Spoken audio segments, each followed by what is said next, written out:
શક્કરપારામાં જો માસ્ટરી મેળવવી હોય ને તો પોણું બાઉલ પાણી અને પોણું બાઉલ ખાંડ લઈ એમની અંદર 1 ચમચી રવો નાખી સારી રીતે મિક્સ કરી લેવાનું. બ્લેન્ડરમાં સાઈડ પર રાખી દઈશું. હવે જે બાઉલથી પાણી અને ખાંડ લીધા છે એ જ 4 બાઉલ ભરી મેંદો અને પોણું બાઉલ ભરી અને ઘી લેવાનું છે અને એકદમ સારી રીતે મિશ્રણને મિક્સ કરી લેવાનું છે. આ રીતે મુઠ્ઠી પડતું મોણ થઈ ગયું એટલે સમજી લેવાનું પરફેક્ટ છે. હવે જે ખાંડ અને પાણીવાળું મિશ્રણ છે ને એમનાથી કણક તૈયાર કરી લઈશું. શરૂઆતમાં હળવી એવી સોફ્ટ લાગશે પણ મોણના લીધે સરસ એ થઈ જશે. જુઓ એમનું ટેક્સચર એકદમ ફ્લફી થઈ ગયું છે. હવે એમને આ રીતે ફેલાવતું જવાનું છે, ઉપરથી ફોલ્ડ કરતું જવાનું છે. એવી રીતે 5 થી 6 વખત પ્રોસેસ રિપીટ કરી લેવાની છે.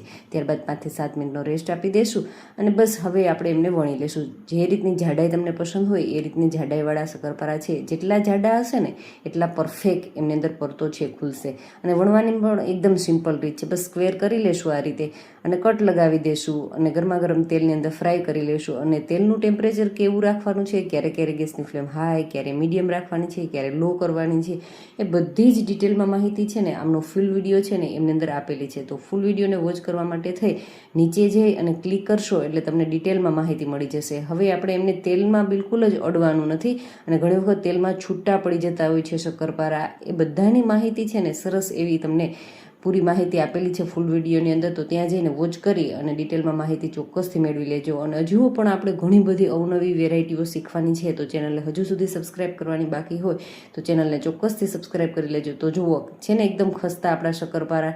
અને આમની અંદર જે વસ્તુઓ પ્રમાણ સાથે માપની જે યુઝ થઈ છે એમની ડિટેલ આપેલી